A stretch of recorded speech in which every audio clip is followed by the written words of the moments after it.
My machine is called ViscoDisc.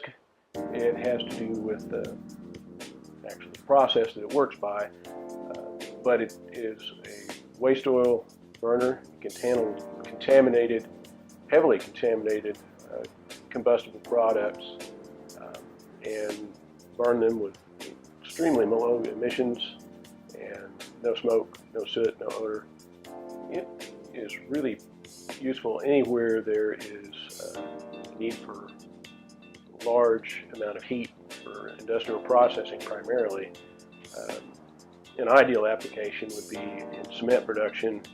It takes a lot of heat to cook limestone into cement and produce for concrete, cement and concrete, but it could work for any application from home heating, industrial heating, process heating, even electrical production.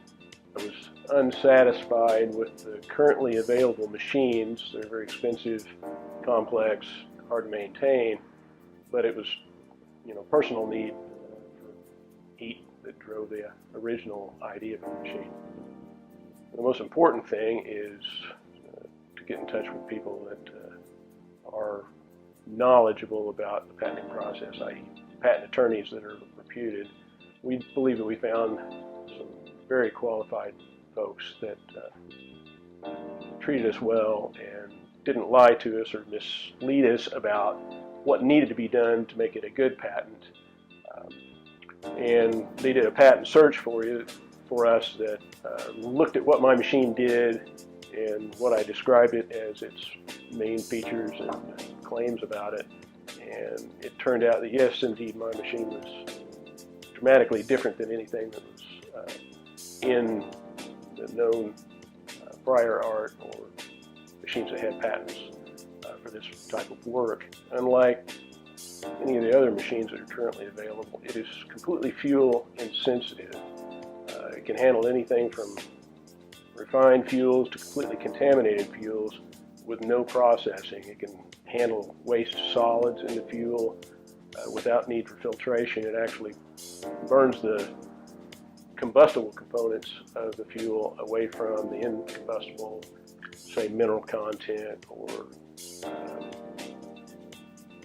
salt solids, any of those sorts of things, without needing to pre-process the fuels.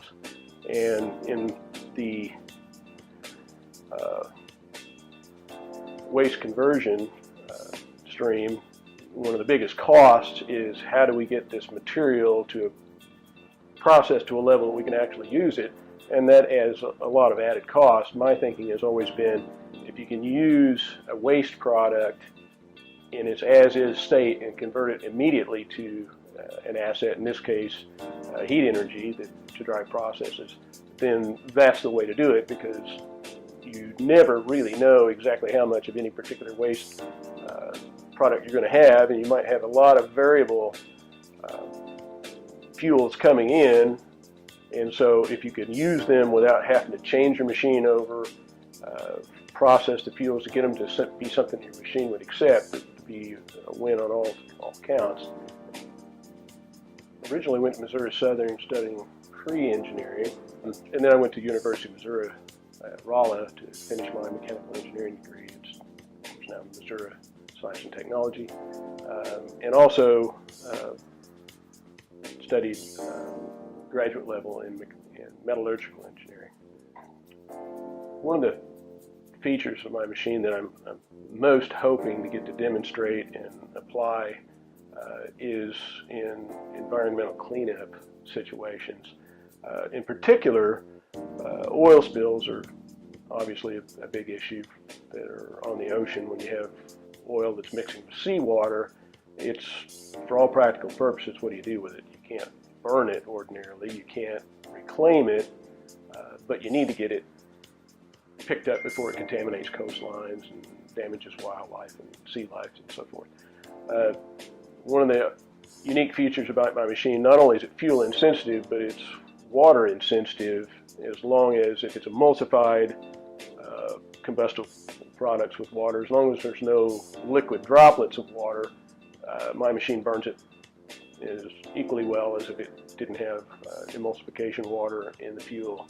And so for an oil spill situation on the ocean, you could scoop up the oil with the known processes and burn part of the oil through my machine, which makes heat as a byproduct or the main product, and you can use that heat to dry the other oil that you're picking up and put it right back into the cargo hold on another ship and take it to the refinery. So for ocean cleanup or shore cleanup, if you're scraping oil off the seashore, you get a lot of rocks and grit and garbage in it. My machine doesn't care about that as long as it's small enough that you can get it through the feed pipes, which are fairly large diameter. It'll burn the combustible products right off the rocks and go right on.